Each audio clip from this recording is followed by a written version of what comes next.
Salam Çinarə, hər vaxtınız xeyir olsun. Bəli, elə dediyiniz kimi Dövlət Məşğulluq Agentliyi Azərbaycan Dövlət İqtisad Universitetində əmək yarmarkası keçirir və burada hazırda 105 işə götürən 1050-dən çox vakansiya təqdim edib və hazırda da elə burada tələbə və məzunların iştirakını biz müşahidə edirik. Sadəcə çoxdular, 2 və 3-cü mərtəbələrdə əmək yarmarkası keçirilib. Daha detallı informasiyalara hazırda qonağım Habil Aliyev, Bakı Regional Məşğulluq Filialının müdirindən alacağıq. Xoş gördük Habil və buyurun detallı informasiyaları sizdən eşidək. Təşəkkür edirəm. Bugün Azərbaycan Dövlət İqtisad Universiteti ilə Dövlət Məşğulluq Agentliyinin Bakı Regional Məşğulluq Filialı əmək yarmarkası təşkil etdik. Hal-hazırda davam edir.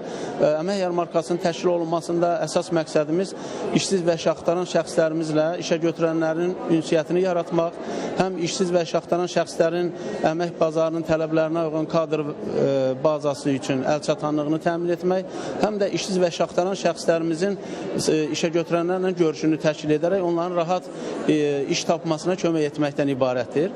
Yarmarkada 100-dən çox müəssisə iştirak edir və 1050-dən çox vakansiyamız var. Vakansiya üzrə təqdim olunan maaşlar 400-1500 arasıdır. Biz əmək bazarının tələblərinə uyğun, əgər vətəndaşlarımız olmadığı durumlarda bizim Dövlət Məşğulluq Agentliyinin 175 peşə hazırlıq peşə üzrə təlimi var, təhsil həyata keçirilir.